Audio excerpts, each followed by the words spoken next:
Մայիսի 22-ին ներքին գործերի նախարարության հաշվառման քննական ծառայությունների մատուցման, թույլտվությունների եւ լիցենզավորման վարչությունում տեղի ունեցել աշխատանքային քննարկում, որը վարում էր վարչության պետ Արարատ Թևոսյանը։ Մասնակցում էին ներքին գործերի նախարարի խորհրդական Կարեն Հակոբյանը, ներքին գործերի նախարարության եւ պահնորդական գործունեություն ծավալող մասնավոր կազմակերպությունների ներկայացուցիչներ։ Քննարկվել են մասնավոր պահնորդական գործունեության ոլորտը կարգավորող օրենսդրական դաշտի լավարկման, լիցենզավորման եւ թույլտվությունների տրամադրման ընթացակարգերի կատարելագործման վերաբերյալ հարցեր։ Անդրադարձ է կատարվել կադրային համալրման, մասնագիտական պատրաստվածության եւ որակավորման քննությունների կազմակերպման գործընթացին։ Քննարկվել է նաեւ քննություններն արտագնաձևաչափով անցկացնելու հնարավորությունը, ինչը մարզերի դիմորդների համար գործընթացը կդարձնի առավել հասանելի։ Պայմանավորվածություն է ձեռք բերվել ոլորտում օրենսդրական փոփոխությունների իրականացման նպատակով համատեղ մշակել նախագիծ։ Մայիսի 22-ին քրեական ոստիկանության Արմավիտի մարզային վարչության ծառայողները ստացել են օպերատիվ տեղեկություն, որ կուսակցություններից մեկի ներկայացուցիչ Ծաղկալանջ գյուղի բնակիչ 37-ամյա մի տղամարդու հովանավորչությամբ Գեղակերտ գյուղի բնակիչ 36-ամյա տղամարդը նյութապես շահագրգռել է համագյուղացիներին, մասնակցել է ապրիլին մայրաքաղաքում կազմակերպված հավաքին։ Պարզվել է, որ 36-ամյա Գեղակերտին 5 համագյուղացու տվել է 15,000 դրամ։ Նույն օրը 6-ն էլ հրավիրվել են մարզային վարչություն, որտեղ իրավապահների բացատրական աշխատանքի արդյունքում հաստատել են օպերատիվ տեղեկության իսկությունը։ Հետագա գործողություններով քրեական ոստիկանները պարզել են, որ 36-ամյա Գեղակերտին նույն անձի հովանավորչությամբ եւ նույն նպատակով շահագրգռել է նաեւ այլ համագյուղացիների։ Նախաձեռնված քրեական վարույթի շրջանակում մայիսի 23-ին կատարվել են խուզարկություններ։ Գեղակերտի 32-ամյա բնակչի տանը հայտնաբերվել է առանց փաստաթղթերի որսորդական հրացան, իսկ 34-ամյա մի Գեղակերտցու տանը կանեփանման զանգված։ Ծաղկալանջի բնակիչ 37-ամյա եւ Գեղակերտի բնակիչ 36-ամյա տղամարդիկ ձերբակալվել եւ ներկայացվել են Արմավիրի մարզի ընդհանուր իրավասության դատարան կալանավորման միջնորդությամբ։ Նախաքննությունը շարունակվում է։ Քրեական ոստիկանության թմրամիջոցների անօրինական շրջանառության դեմ պայքարի վարչությունում ստացված օպերատիվ տեղեկությունն իրացվեց քննչական կոմիտեի տնտեսական հանցագործությունների եւ մաքսանենգությունների քննության գլխավոր վարչության եւ ոստիկանության բարեկային ծառայության աշխատակիցների հետ։ Ըստ տեղեկության իրացնելու նպատակով մաքսանենգ ճանապարհով առանձնապես խոշոր չափերի տարբեր տեսակի թմրամիջոցներ պետք է տեղափոխվեին Հայաստան։ Երևան քաղաքի Օվսեպեմինի փողոցում մաքսանենգ ճանապարհով ներկրված թմրամիջոց ապօրինի ձեռք բերելու, պահելու եւ իրացնելու կասկածանքով ձերբակալվեց եւ իր վարած Opel Astra մակնիշի մեքենայով հանդերձ համայնքային ոստիկանության Արաբկիրի բաժին տեղափոխվեց Գյումրու բնակիչ 54-ամյա մի տղամարդ։ Քրեական վարույթի շրջանակում դատարանի որոշմամբ կատարված խոզարկությամբ ավտոմեքենայում հայտնաբերվեց մոտ 1 կիլոգրամ 100 գրամ մարիխուանա տեսակի թմրամիջոց։ Գյումրեցին կալանավորվելու տեղափոխվել է քրեակատարողական հիմնարկ, կատարվում է քննություն։ Համայնքային ոստիկանության Կոտայքի բաժնի ծառայողները ստացել էին օպերատիվ տեղեկություն, որ Աբովյան քաղաքի բնակիչ 19-ամյա մի երիտասարդ ապօրինի պահում եւ կրում է զենք։ Համայնքային ոստիկաններն օպերատիվ տեղեկությունն իրացրին ոստիկանության գվարդիայի գործընկերների հետ։ Մայիսի 25-ին երեկոյան ժամը 21:30-ին Աբովյանի Հատիսի փողոցի բակերից մեկում 19-ամյա երիտասարդը ձերբակալվեց ու տեղափոխվեց համայնքային բաժին։ Խոզարկությամբ նրա ձեռքի պայուսակում հայտնաբերվեց ատրճանակ, որն ըստ նախնական տվյալի մարտականի ձևափոխված հրազեն է։ Կազմված փաստաթղթերն ուղարկվել են նախաքննական մարմին, հանգամանքները պարզվում են։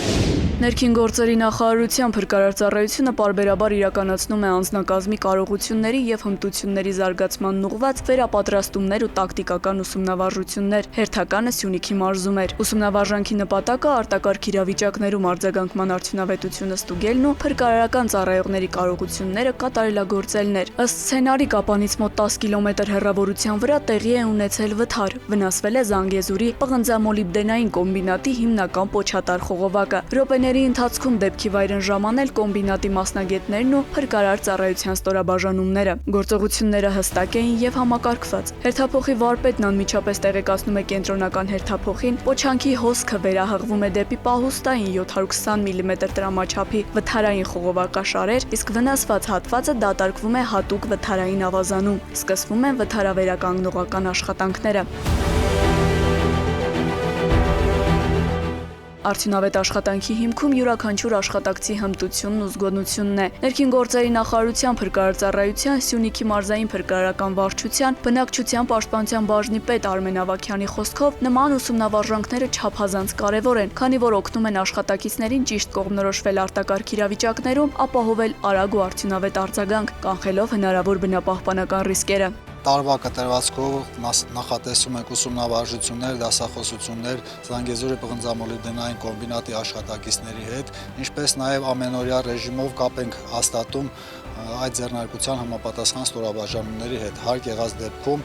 արձագանքման արդյունավետությունը ավելացնելու համար։ Քաջարանից Արծվանիկի Պոչամբար ձգվող կիլոմետրերի հասնող համակարգը գործում է շուրջօրյա հսկողությամբ։ Հերթապահ խմբերը պարբերաբար իրականացնում են շրջայցեր եւ խողովակաշարի տեխնիկական զննումներ։ Պոչատարը երկար է, շատ մեծ է, դրա համար ավելի զգոմ պետք է լինեն աշխատակիցները, որպեսզի կարողանան գնահատեն իրավիճակը եւ արձագանքեն։ Պայմանական վթարը վերացվում է, պոչանքի հոսքը վերադարձվում է հիմնական խողովակաշար, իսկ համակարգն անցնում է բնականոն աշխատանքի ռեժիմի։ Մասնագետների գնահատմամբ հստակ մշակված գործողություններն ու արդյունավետ փոխհամագործակցությունը կրկին ապացուցեցին, որ համակարգը պատրաստ է ցանկացած արտակարգ իրավիճակի արագ եւ համակարգված արձագանքման։ Ղարաբաղից տեղահանված անձես, ունես փախստականի կարգավիճակ եւ ուզում ես ձեռք բերել Հայաստանի Հանրապետության քաղաքացիություն, ուրեմն շարունակիր դիտել տեսանյութը։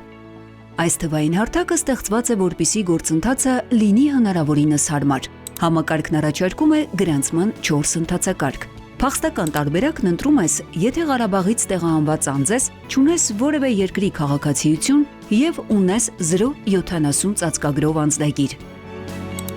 Պահանջվող տվյալները լրացնելուց հետո էլեկտրոնային հասցեին կստանաս հղում։ Ինչից հետո պետք է անցնել այդ հղումով, գցել անձնագրի սկանավորված տարբերակը PDF ֆորմատով եւ ավարտել գրանցման գործընթացը, մուտք գործել համակարգ, սեղմել նոր հայտ կոճակը։ Հայտը լրացնելիս հետևիր ուղեցույցին։ Հերթականությամբ գցելով պահանջվող փաստաթղթերն ու լրացնելով անհրաժեշտ դաշտերը։ Հայտն ուղարկելուց հետո այն կհայտնվի նախնական վարույթ կարգավիճակում։ 21 օրվա ընթացքում էլեկտրոնային հասցեին կստանաս ծանուցում հայտի շտկման կամ հաստատման մասին։ Շտկման պահանջը չկատարելու դեպքում հայտը կմերժվի։ Փախստականների համար ծառայությունն անվճար է։ Հաստատումից հետո դու հնարավորություն կունենաս ընտրելու այցի օրը, վայրը եւ ժամը։ Այցելության ընթացքում կստուգվի ներկայացված տվյալների ճշտությունը եւ փաստաթղթերի վավերականությունը։ Այցից հետո 90 օրվա ընթացքում էլեկտրոնային փոստի միջոցով կծանուցվի քաղաքացիության շնորհման կամ մերժման մասին։ Քաղաքացիության շնորհման մասին ծանուցումը ստանալուց հետո անհրաժեշտ է ներկայանալ Ներքին գործերի նախարարության միգրացիա եւ քաղաքացիության ծառայություն անձնագրավորվելու նպատակով։ Օտարերկրացի տարբերակն ընտրում ես, եթե Ղարաբաղից տեղահանված անձ ես, բայց ունես այլ երկրի քաղաքացիություն։ Որպես օտարերկրացի, գրանցման ընթացակարգը գրեթե նույնն է։ Սակայն տվյալ դեպքում ծառայության համար պետական տուրքը կազմում է 50,000 դրամ։ Հայաստանի Հանրապետության քաղաքացիության ստացումն այժմ ավելի պարզ է եւ հասանելի ցանկացած վայրից, ցանկացած պահի։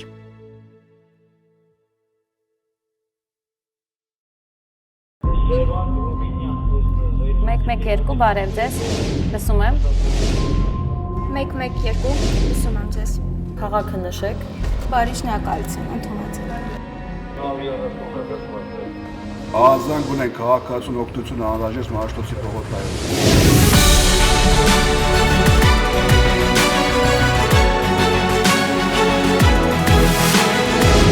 112 մեկ զանգ արագ արձագանք։